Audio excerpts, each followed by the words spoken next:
All right. Well, welcome, Jeanne. How are you? I'm great, Lynette. I'm so excited to be here today. Yeah, me too. I'm so excited to talk to you. You got introduced to me through one of your publishers, I think, or your PR person. You are an author of three amazing books that we're going to dig into a little bit more on the podcast. But before we get started, Jeanne, just give us a little bit of an introduction to who you are, a little bit of your backstory, and then we'll take it from there. Okay. Well, I am a 58-year-old mother of three adult children, late 20s and early 30s. They're kind of on their way. I am an athlete. I have always been pretty physically active. And I am a creator. I am a writer, a novelist, but also an essayist. And I recently started a new life as a regenerative farmer on 420 acres of land in southwest Wisconsin. I know. And and when I got the opportunity to have a pre-call with you, it was so interesting. Like, oh, do I interview her from an author standpoint or do I interview her from a regenerative farming standpoint? Because I love that whole concept as well. Maybe we can touch a little bit on that in the interview as well. But okay, so let's dive right in. So you've got three books, which at one point you didn't know you were going to write a trilogy, but you actually did. Talk to me a little bit about how you got into writing, and particularly how you got started on your three books. Yeah, well, I've always had a wild imagination. I think that is a byproduct of being an only child who amused herself for most of her childhood. So, creating story and make believe has been something I've done since I was conscious. Yeah. Right. Being a novelist is just a way to legitimize living in a make believe world. But I really did Amazing. set out with being a very devoted reader. I love to read. And at one point, was inspired to emulate some of the great books that I had read. And I had this idea for a story and I thought I'll give it a try. Now, this didn't just come out of nowhere. I had been writing in college, and I had jobs in finance, but also just before my third child was born, I was working as a research associate at Harvard Business School, writing case studies. So um, expressing ideas and protagonists with challenges had been a job for 3 years, constantly in and out. So um, moving on to fiction wasn't such a huge leap from that. I wrote my first novel, Eden, which is really covers four generations of women who share a summer tradition together. And although they're in the same family, because they grew up in different generations with different social mores and reproductive freedoms in the United States, they all had very different experiences when it came to each of them having an unplanned pregnancy. And because of that, there were secrets in the family and misunderstandings. Even though each of these women had almost similar experiences, there was a lot of secret keeping and a lot of machinations behind the scenes, which really comes out one very explosive 4th of July weekend in the year 2000 in my book, Eden. As you can tell I from, was just going to say, totally relatable. Any family, anybody who's yeah, listening to this right now is like, oh my God, I got to get that book because that's what's happening in my family right now. right. So, as you might imagine with the title Eden, Hmm. it's a reflection on paradise and this family home that brought everyone together for 100 years was called Eden. And I named the women in this family, this fictional family, after the matriarchs in the Old Testament. So is a lot of symbolism, and it's a reflection on what is paradise. One person's paradise is another person's prison. Um, and it really, I created this world, but it was also informed a great deal about the summer community I had just begun spending time in, which is one of these last bastions of waspiness where people have been coming for generations and live in homes with their mothers and their grandmothers. And I was witnessing, even though my mother was no longer living, I was living with my father and my children, and my grandmother would come. And this whole idea of what happens when you're all in this container together, and there are things you've inherited, and I'm talking about emotional things you've inherited, and then there are behaviors and emotions you are passing on. I just became obsessed. And so my foray into writing novels has been finding excuses to obsess on these themes of parenting and being a child in a certain situation, and I really create story so I can just keep harping on these same themes. My second novel, so you did mention I didn't set off to write a trilogy, but Yeah. one thing I found to be fun is that once I created this world and these characters, even though my subsequent novels completely stand on their own, I borrow some minor characters and revisit some setting because I've developed them so much in my head already. It's like just broadening my imaginary world. So in the nine, it's more of a mother son situation, and she sends her son off to this fancy boarding school. Um, and they are from more of a middle class background. And this young man goes off to boarding school, and he actually gets all caught up in this terrible crime and scandal, and he has to really save his butt and secretively try to work himself out of a quite a jam. And watching his mother's disappointment is brutal, but um, God, now I'm thinking totally relatable. yeah. So at this fancy boarding school, he runs into the type of people who spend their summers in this community, and that's how I kind of get him back to the town where Eden existed. And then in my third novel, it's a young woman who is from Miami, but ends up in a small liberal arts college in upstate New York and gets recruited to work on Wall Street in the year 2019. Her best friend and roommate is actually the baby that was born into this very fancy family at the end of Eden. So, once again, I've created a new character, a completely diverse and outside of nobody on the inside of this fancy town. But because she's best friends and roommate, she gets brought home for Thanksgiving and visits this house. And again, an outsider's view of this place of extreme privilege and a kind of a way of life that's um, not really held in favor anymore and is on its way down. So anyway, I really love having these Easter eggs because my readers, and I know as a reader, I get a little joy out of being, I know what that place is. We visited that before. I remember that boy from the boarding school. So that's why I could say my books are a trilogy. That, and really because I am continually obsessed with these themes around mothers, daughters, mother, son. And then in the third book, it's a very strong mother daughter story, but it's made that way because of the absence of a father.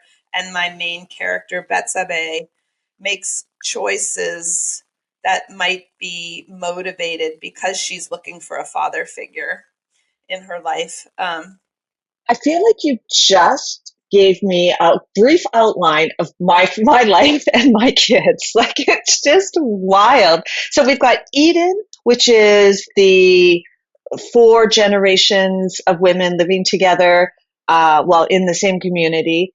We've got nine with that focuses on the mother daughter, or pardon me, mother son situation. And then we've got Daughter of a Promise. I don't think you mentioned the name of that book, but Daughter of a Promise, which is a mother daughter situation with an absent father. So yeah, completely relatable. I feel like I need to go read those books and just like Well, get, and like you said, Lynette, even though it's fiction, so much is based on my own experiences. So the first novel, these women aren't women from my own family, but parts of them are all parts from my own family. So I like to describe it as if you took my life and put it in a kaleidoscope and kind of twisted it around and fragmented the light a certain way. I've created this family, and I think people in my own family and my extended family recognize things. but nothing's like on the nose. No one character replicates another person, but it is pretty. It is inspired, and again, I say this is the book that drove me to become a novelist. Um, the idea that we all are very close, and I was very close with my grandmother, but the world in which she was a woman and a young woman, and the world in which I was a young woman, and the world in which my daughter is becoming a young woman are like different planets. And so we come into this family and have these expectations of each other that don't really sometimes fit the times in which we live. And I really needed to express that in some way. Then with the 9, I was setting my own kids off into the world. For better or worse, you'd have to trust the world.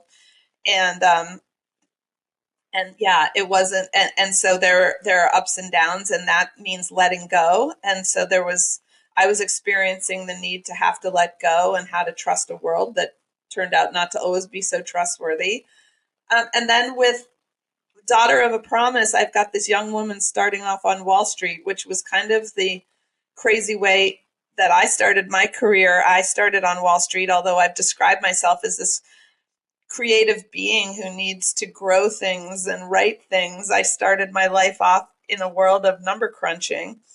And even though this story is a biblical retelling of David and Yeah. Bathsheba and this like completely unorthodox love story, I really needed to write a character who was up to her eyeballs in stress about doing a good job at something that she wasn't necessarily like uh, Confident and, yeah, she yeah, wasn't like trained to do, or yeah, it was just a high stress situation. So again, things draw on me as a person, and or like where I am in my life, and what I'm kind of working through or processing.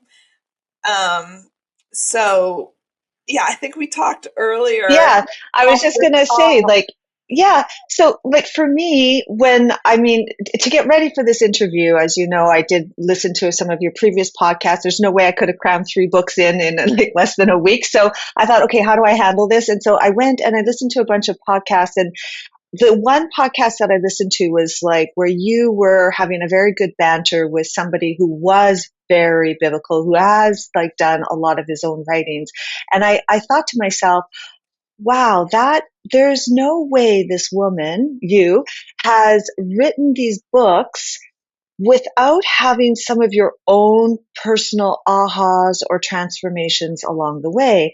And so, how do I get that into this interview? And that's kind of where I wanted to Yeah, take this interview was, okay, so in your book of Eden, where you've got the 4 generations all working together, I mean, we all been there. We've all been there with the mom that, oh, it's driving us crazy. And then now I'm the mom that's probably driving my kids crazy, but I don't think I am.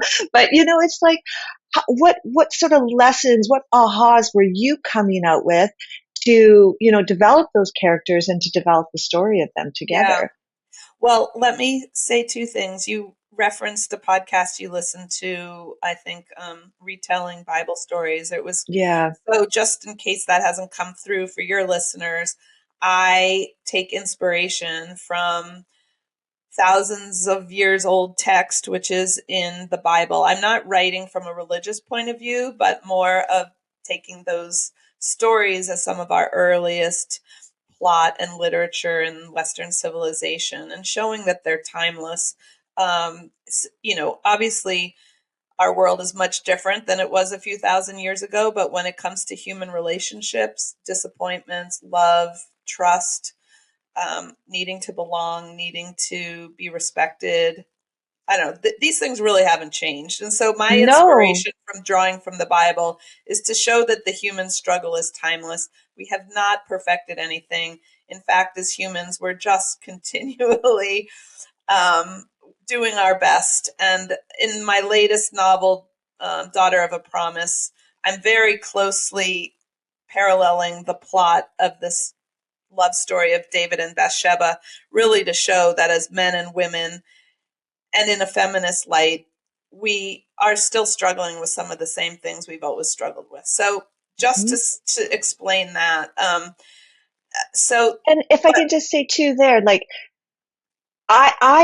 we talked about this. Like I'm not a very religious person, but I'm a spiritual person. And to me, it's like for you, it's how, to me, I think just to be able to connect with something that allows you to have a deeper connection with self is what is most important. And like you yeah, said, we're still dealing with stuff from 100 years ago, 200 years ago, 300 years ago. Nothing's really changed. One quote I heard maybe about 5 years ago is, what we didn't realize is our parents still needed to do the work. yeah, And I thought to myself, oh my God, that's so true. Like, and so to me, that's where I got this sort of thinking around, like, how do we have our conversation? And it's like, as you're evolving in your own personal world, what are you bringing into that story to help you sort of heal yourself or to make decisions or yeah. whatever? Well, It's kind of you're cool. spot, you're spot on, Lynette. I think my human experience or my experience on this planet has been one of healing. As I referred to earlier, I'm an only child. My parents were quite young when they had me. They weren't in love. They were ill equipped to be parents. And my mother had an addiction that she died from 20 years ago.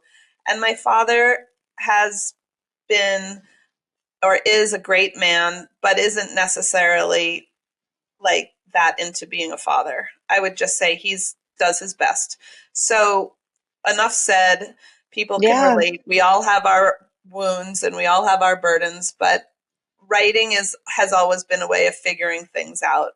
And whether it's going back to the Old Testament and feeling like I'm a flawed human, but you know what? Humans have been flawed for thousands of years. So that can either make me A, frustrated, or in my case, it actually gives me comfort. I'm Hmm. doing just as well as just about everybody, including this sacred family that's described in the book of Genesis and Samuel and the book of Samuel. But as Yeah. far as, let me just keep going a Yeah. sec, Sorry. Yeah. because Yeah. Go for it. the evolution of these novels and the characters I've written have also been a way to figure things out. And I think creating characters who are dealing with conflict and dealing with challenge, but coming out on the other side is a way of gaining courage to sometimes do the same thing in your own life or in my life. I'm just speaking from my own experience. Writing memoir and nonfiction is often seen as very healing. In my case, writing these fictional stories is also healing because I'm writing these women who, um, uh, if I want to lump them all into a category, begin with from a place of not knowing and being slightly confused and feeling the pressure of the external world. And they evolve in one way or another, whether it's professionally or with relationships or, just as humans, to being really self confident, really self contained, not caring so much about the outside world, and feeling somewhat enlightened about life being like what's important in life. And I think I've gone on that same journey in my 20 years of novel writing. I mean, my first one came out 7 years ago, but I really want to rewind back to 20 years ago when I really started drafting things. It has been a lifetime journey of figuring out who am I, what makes me happy. My mother was an addict. We had a very strange relationship. I love her more than anything. She loved me more than anything. I felt extremely loved, yet I felt extremely vulnerable and unsafe. And yeah. And and it was sometimes very hard to relate and be a daughter of an addict. And I have a lot of like my greatest goal in life is to have a good relationship with my own daughter and to not fall prey to some of the terrible mental illness that beleaguered my relatives. So, you know, Or it, past traumas, right? Like this is where we've heard, lots of people are talking about generational trauma, right? It didn't start with you. It didn't start with your mom. It didn't start with her mom. Like it's just passing it on, and like how do you break that cycle? And I think, like, from my perspective, your writings, what would you say were some of, like, let's break it down a little bit. Like in the book Eden, what were some of your personal ahas that you could share with other women that might be listening to this podcast that would help them maybe from a transformative perspective or an identity perspective? Because when we think about, and as you know, my podcast is really dedicated or targeted towards midlife women, and you know, at that stage of their life, they're looking to, they're making changes. Change is Yeah. coming, right? Because it's just Yeah. naturally coming. And so therefore they're losing this identity that they've held on to for the past 20 years, let's say, if Yeah. they've had kids or whatever. And so now it's like, oh, what's Yeah. next? And you don't feel as worthy anymore. Listening to you, Lynette, I have so many things I want to say. Good. Well, let's say it. All right. Well, the first is that as midlife women or middle-aged women or whatever you want to categorize us, we've got an identity, but I would argue sometimes it's an identity that's been ascribed to us or a story that's been Exactly. ascribed to us. So having the courage to let it go, it's somewhat courage, but it's also like finally feeling like you're permitted to let something go. And so I want to touch on that. I also want to touch on like what from which one of my characters might be able to give somebody inspiration. My characters are for the most part um, very human, and they transform. I think in my latest novel, Betsabe, this young 23-year-old woman goes through a year of transformation that's most remarkable compared. All the other characters may have more subtle transformations, or a family in the case of Eden finally transforms after like 4 generations. The youngest might be getting it right. Um, but I think going back to how we all personally relate to story, and that is um, I've recently changed my life where I sold our family's home. I let go of a lot of our belongings. I've simplified my life, and that includes simplifying by releasing some friendships and some associations that were time consuming and not constructive. And that was hard, but I I love have, what you just said there. I just want to highlight that. Releasing things that were time consuming and not constructive. Like, what a great way to say that, because we all have those relationships in our lives that we kind of figure out how do we sort of move them to a different layer of the onion, if you will, kind of yeah. thing. So yeah, that's really good. So, and I've now spending a lot of my time in a new community in southwestern Wisconsin, trying to create something new. So I've actually gone through a lot of change, and the change. Um, I don't want to use the word fear because I think I'm in a lifelong uh, challenging myself to not use the word fear and let go fear, but self doubt came in with making these changes. But I really have to say, the practice of writing and the practice of writing these women has allowed me to rewrite my story. So I recently had a conversation with my father, and he likes a certain story about who I am. And whenever we have a challenge in our relationship, he goes back to the beginning of my origin story and starts 58 years ago with the situation and then tells the story of my life as he sees it. And I actually said to him, I don't want to live with that story anymore. Your story of me actually is holding me back because I love you so much and I want your praise and I want you to like be pleased with me that I've been willing to live with that story, even though I feel like that story is undermining. And I said to him, I'm I'm letting that story go unless our relationship can be based on a different version of who I am. I can't keep coming back to this. And I think that like was a way of him sitting up straight and thinking, wow, I've never had a conversation in which, there wasn't so much like emotional anger. It was just like I'm seeing a lot of things as story, and it's like your version of who I am isn't is not does not match up with who I want to be and who I think I am. And so, yeah, I think um, building the context of story and the ambition I have for myself, and it didn't match with his. That's a really important relationship with my father. So I feel like we needed to have that conversation. In other cases, somebody out there who's listening may be subject to a person's story, and you don't really care about that person, and they aren't really going to help you move to the next stage of who Yeah. you want to be. And that's where I'm talking about like something may have run its course and it's time to release it. Some of these Season, relationships, reason, lifetime, or yeah, something like that, right? People are in your life for season, reason, or a lifetime, and I think you've got to know that yeah, when you're, come to that conclusion. yeah, I use that a lot in my mind, like, oh, okay, well, maybe this is coming to an end, and well, they were just here for a reason, and what reason was that? Okay, well, it was probably this, and then to be okay with that, yeah, yeah. that's good.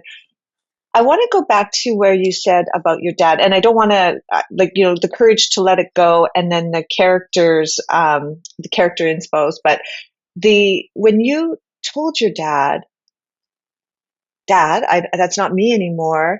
I mean, I think our parents can probably stop seeing us grow at a certain point, right? They can only see what they can handle for change, because, yeah, And so, what did he say when you said that? Like, that's not who I am, and that's not who I want to be.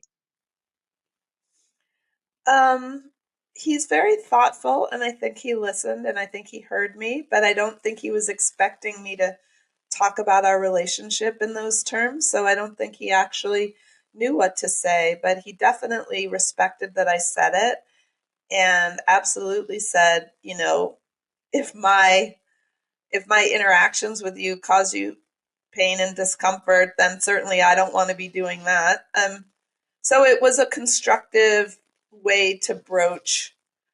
Um, it was a constructive way to broach that topic, Good. and we talked about it in terms of story and my growth, and maybe his seeing me as something that's in the past. And yeah, I think it took some of the emotion or some of like what could have Mm, been a emotional conversation and made it more of an objective thing, like talking about yeah, story. It wasn't really like you've never appreciated me or it's right. me or it's you. Yeah. It was more Drama. There was about no drama. you're Yeah. looking at a chapter of a book that I've like moved on from and I don't Exactly. really want to read that book anymore. And so I think, to the extent this provides a framework for anybody to think about um, the the way we move on. It sometimes it's helpful for both parties. I mean, my father and I really struggle for the best way to spend time together and relate to each other. And we do love each other so much, and we recognize that. But yeah, I don't know that I'm always the person he wants me to be, and he's not necessarily the person I need him to be sometimes. But we have to keep figuring it out. Just like I Hmm. said, the stories go back thousands of years. Isn't this our human challenge? Is to try The to figure same. out how to relate, and it's a sacred endeavor.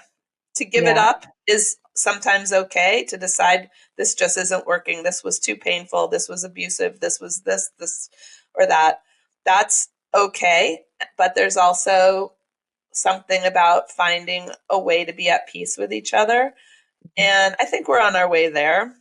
Good. It's definitely a very not your most normal family relationship, but it's not hostile. It's Yeah. not like totally impossible. It's just, Yeah. I think I created some boundaries and some rules of the game going forward. And I would want anybody to feel like they have the power in their life to dictate um, how they want to be treated. Exactly. No, that's great. Going back to the difference between your books, so Eden, the mother or the four generations, and then nine, where it's the mother and son relationship. How do you think mothers and daughters and mothers and sons relationships are different? Like, what is the dynamic there? Yeah. Well, so much of my first novel, Eden, with the mothers and daughters, relates to fertility, maternity, Mhm. reproduction. I think we vest in our daughters this. Well, first of all, we can most easily identify with them based on sharing a similar gender and experience.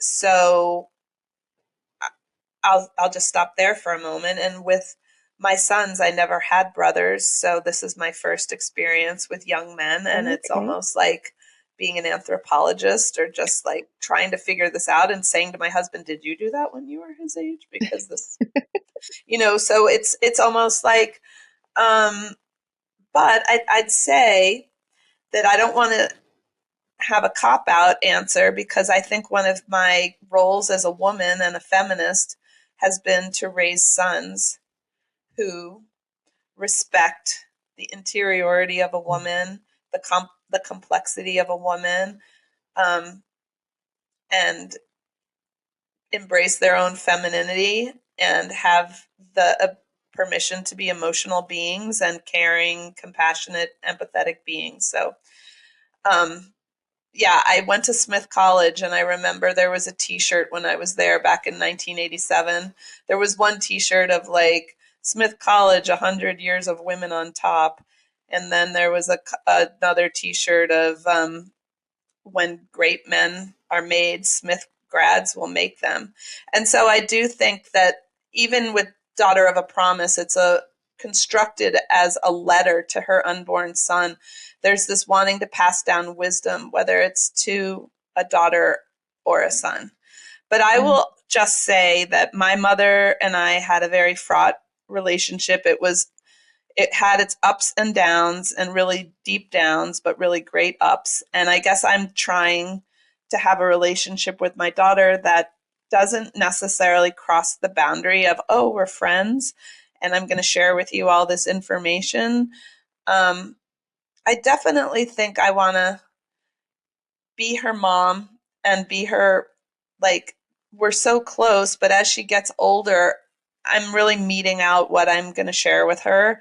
My mother just overshared. I think that that was then made me feel responsible for her mental health in some way. And I don't really want to cross that boundary. So I think, oh my gosh, I just think that we're so much more susceptible to unloading on the child who we most closely identify with. And I'm really trying to, my daughter's 27 now. mm. By the time I was 27, I don't know everything I'd been through with my mother, but I think that like my daughter answers the phone when I call. She doesn't send me to voicemail. Like that's a Right. good thing. I remember when caller ID first came out, it was like a godsend because I wasn't answering some of those calls from my mother all the time. I knew it was her and she couldn't figure out how I knew it was her. This is back in like the early 90s, she didn't Yeah. really hadn't caught on to caller ID yet. But yeah, I guess we just fall prey to crossing a boundary, and I guess I'd be less inclined to call my son and say like you wouldn't believe what just happened to me, but I would probably think about doing that with my daughter, but I guess I'd think twice um if it's really something I should be sharing with her or if it's something I should be sharing with a therapist Yeah. and Right. not her, Exactly. you know? Exactly. Exactly. So tell me a little bit about the absent father. So in Daughter of a Promise, um, where did you get the sort of story plot, I guess, on that? Is that something that is a personal Right. journey for you, So or? this, yeah, no, well, the story of David and Bathsheba is one where a powerful man and um, a younger woman have a sexual relationship, which then turns into a marriage and then a very powerful relationship. So there's a long, let me just back up. There's this very hot and steamy scene, or coming together. And then there's the story kind of drops off in the Book of Solomon, um, and it just becomes a long relationship and marriage where Bathsheba then bears the next king of Israel named Solomon. And it just shows that she is then with David through the end of his life. But my fascination was with this coming together. Now it's often been described as a case of sexual assault, of rape, of David taking advantage of someone who didn't have as much power and had no say in the situation. But it's also not 100% in the text a case of absolute assault. Although you could convince me either way. Okay, it's just been a topic of debate for a long, long time, and I was reading this book and studying it in earnest during the height of Me Too, and it just seems so contemporary. And I became fascinated with whether, if I was to write a story of Me Too and this age differential and power differential, whether I would write it as a young woman being 100% the victim, or she's probably not 100% the victim. She's not 100% the one who sets it in motion, but she does have some agency and she does know enough to know what the heck is going on. But she's sort of attracted to this man too, and she can't quite explain it. He's both good looking and he's a mentor and he does so many wonderful things for her. So anyway, I did not want to write the story of 100% victim. I wanted to kind of explore that gray area where we're so caught up with consent and whether something is consensual and something is appropriate on the outside. But really, in the woman's mind, she's flip-flopping back and forth. She's justifying things. She's telling herself a story of what this really is. And um, I was fascinated with this age differential, and one of the things that made her attractive, or made David attractive to her, is that he filled this father figure role to Yeah. some extent. Her father had been absent, and I think she had been searching for that mentor or maybe for that man, and she actually finds herself interacting with David's daughter and being closer in age to David's daughter than she is to David, and somewhat envying the relationship between the father and the daughter, and thinking, that's what I've missed out on. How different would my life have been if I'd had a father who showed me that love and gave me that kind of feedback. So I turned the story of David and Bathsheba into an exploration of how can a relationship with like a 30-year age difference actually have legs and work. And I do think that I've been somewhat fascinated or have been curious about those types of relationships. There have been a handful that I've witnessed in my life with a much older man and a younger woman, not so many with a younger man and an older woman. But this novel definitely tries to beat home that it's not so simple. It's not black or white. It's Mm-hmm. not consent or no consent. Both parties are psychically and emotionally getting something out of this coming together. And yeah, so it's a really complicated thing. And I wanted to write a novel that gave a woman the agency, the power to make changes in the relationship once it's set in motion, and refuses to be a victim. Even if Yeah. she kind of was, and society wants her to take on that role and to press charges or whatever, this my character at least, and I'm not writing Yeah. for anybody else, but this character, because I wanted this novel to parallel the story in the Bible, I was like, how does this amazing badass heroine in the Bible justify and stay with this man all these years? And Mm-hmm. like, what was going on in her head? And so that's Mm-hmm. the novel, and that's one of her motivations, is that she was looking for that man, although she does realize by the end of the book her mother and her grandmother gave her everything she needed, and she can frigging write her own ticket. And that I love that's how it ended. Because I think in today's society, even especially today's society, I think a lot of like, so my daughter's 27 as well as yours is. And, she didn't really have a dad that was always there, and so I see that in her a little bit where she wants to have that relationship with her dad, but he's not capable of having that relationship. And so it's taken her a lot to finally sort of release that and be okay with the relationship that it is.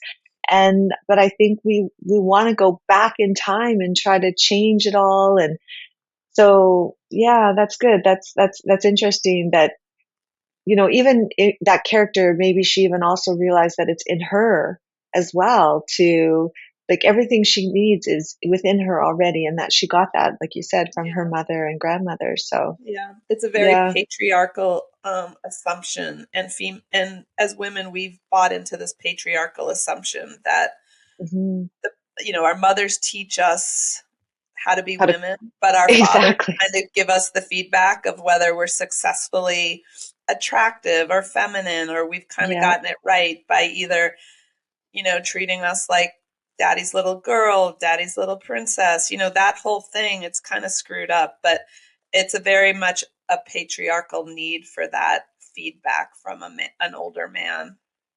Yeah, that's really interesting. I want to take just a little pivot because I do want to talk about the minimalist lifestyle that you've embarked on, as well as the regenerative farming.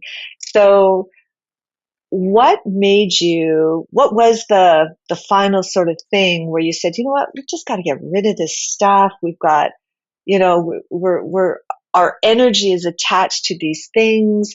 How did you decide to go into the farming? I know that you're also supporting sort of a mentorship type situation in the farm. So talk a little bit about that.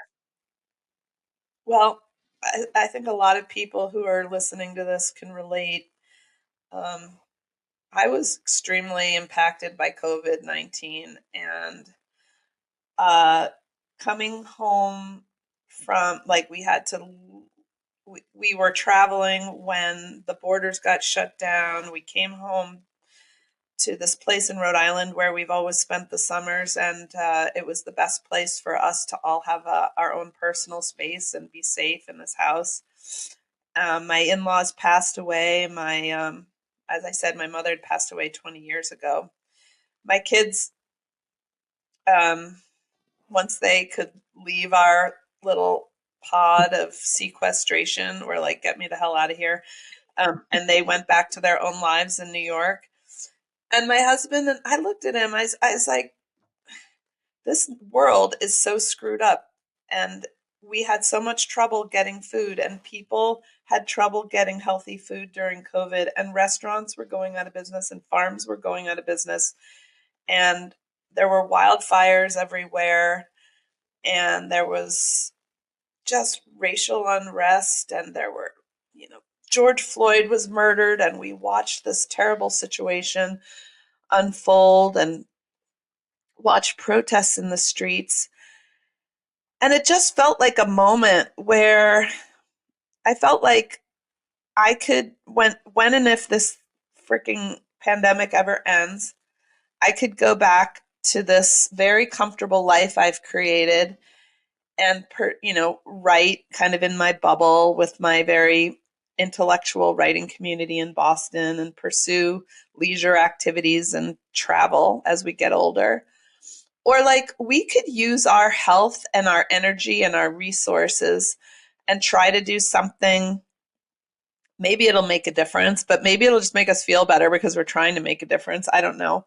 But we just looked at each other over the course of several weeks having tough conversations. I really did say during COVID to my husband, I don't want this life anymore. This life feels like I could be doing so much more, and I'm not living up to, like, who I'm supposed to be. I'm supposed to be doing something big, or bigger than, like, the next.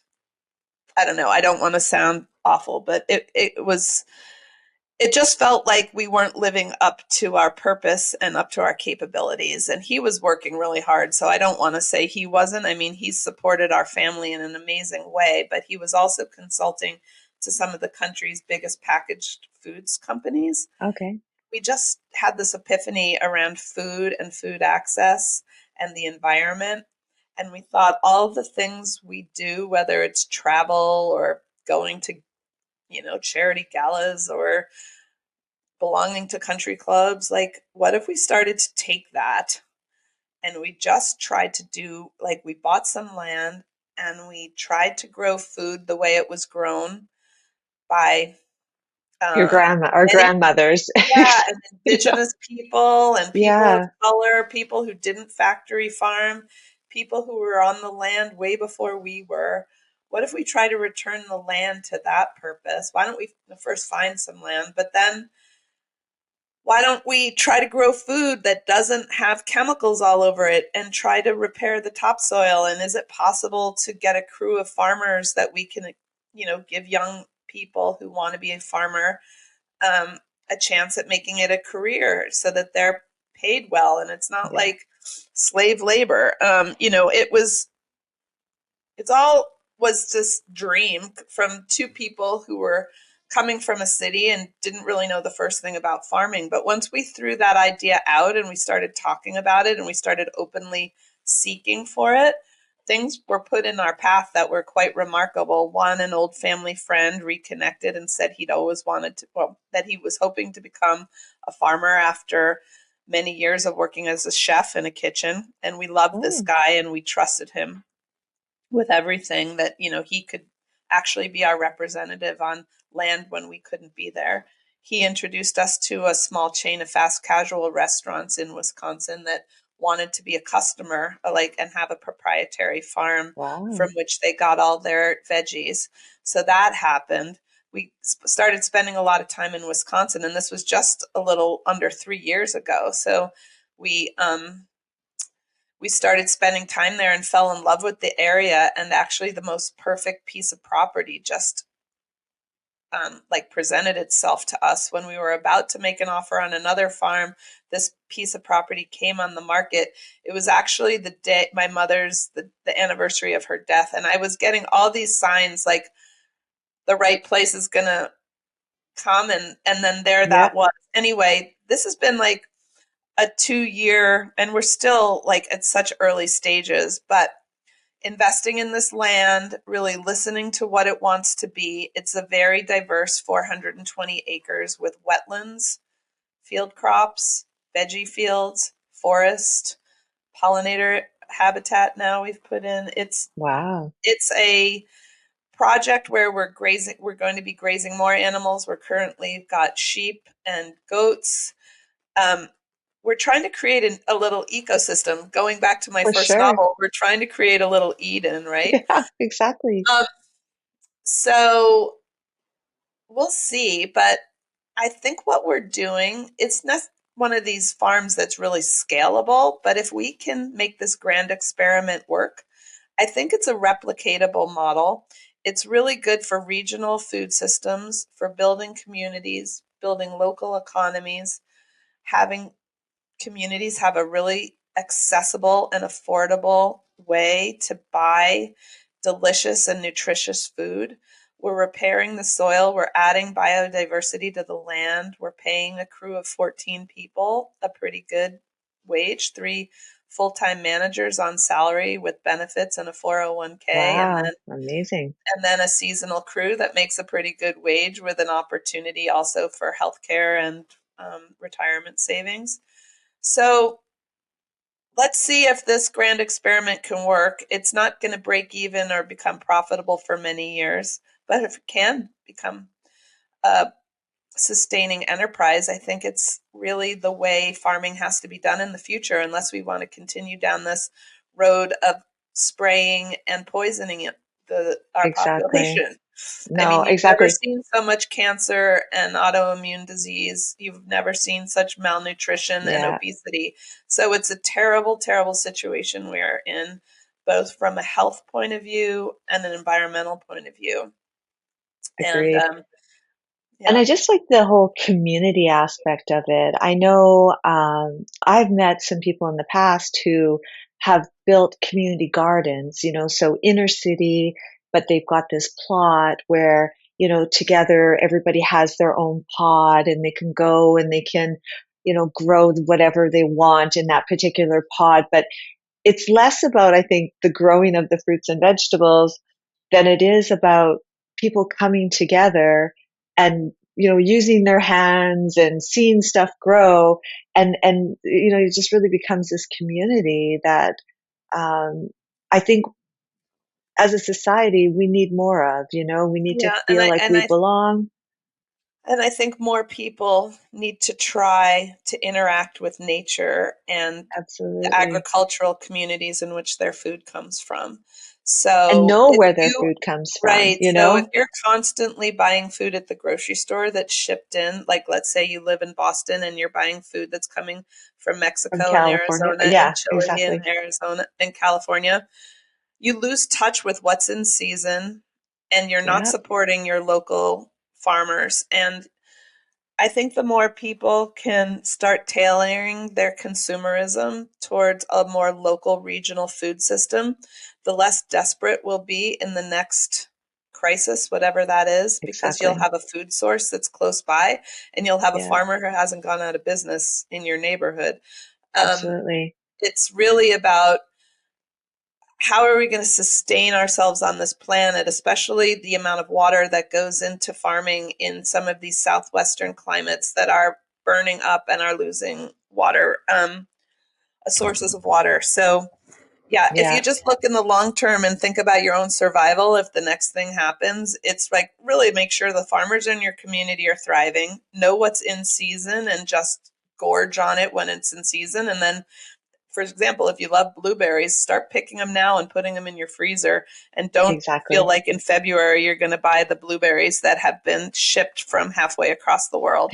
Like, let's And that just have been start. gassed to get color. I Exactly. I think mean, the let's whole just farm get to more in fork, touch right? with where our food is coming Exactly, from. And exactly, yeah, exactly. And I have, whenever I can find a restaurant that has that philosophy of farm to fork, or biodynamic wines or something like that. That's always where I go first, because it, like, to me it's exactly that. I have a really hard time with food in general.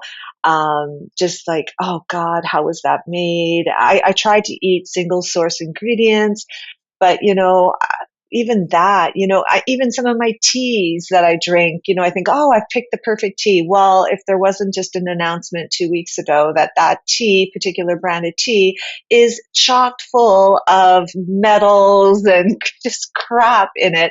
And I think to myself, well, where can you get this you stuff? know, So to me, it's like, you almost have to, just like you have to take your health in your own hands and everything, it's just like you've got to take everything, it seems like, into your own hands. Lynette, so much of me starting this farm has to do with my own food issues too, and never Yeah. having felt like I could trust the system. Source. What's Exactly. Trust the and the source. system is all based around capitalism and somebody making money. It's not never been based on our on the population's best interest and their health. I So always think, if I go to Costco, which I only just started going to Costco for a particular reason, but if I go to Costco and I can see Himalayan salt in a jug this big, I think something's got to be wrong with that salt. Do you know what I mean? Like, to me, it's like when things are packaged in this massive, I think, oh, there's got to be some kind of crazy production going on behind the scenes that is just not good. So, like, that's how I kind of look at it. It's just, yeah, I'll go get my toilet paper from there, my paper towel. But yeah, in terms of food, it's crazy. Um, yeah, Lynette, what I'm learning during this conversation is that I think we're very similar. yeah, exactly. I know. We Even both have our 20, pre-call. we both have 27-year-old daughters. We don't necessarily trust the food system. Yeah, Generational trauma and I know. parent-child Your relationships. whole, like, I think I'm we're gonna like order your books because I you're think, oh my we're God, I'm gonna soul get all my sisters. answers. I think we're I think soul. I so. think I we're think soul so. sisters. Yeah. Definitely. I love that. And I love when I meet soul sisters. That's amazing. It's such a good connection. So, hey, listen, so thank you so much. I'm so happy that I got this email saying, "Hey, would you like to interview Jeanne?" And I thought, okay, author, oh my God, I've got to read 3 books. How am I going to do that? And then we booked this interview so quickly, and I thought, okay, we're going to take a little different spin to it. And I think the interview was absolutely wonderful. I am going to backtrack and buy the books, and I'm going to start with actually, I think I'm going to start with Eden. Would make the most logical sense, but I even think while you were interviewing with me, I thought, oh my God, my mom would love your books as well.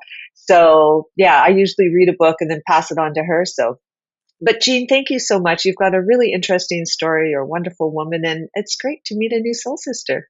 Thanks, Lynette. I loved being on your show and I really love making the connection. I hope we stay friends for a long time. You never know. I might come and learn a little bit about regenerative farming. Like my parents are farmers, so We could use as much help as we could get. So exactly.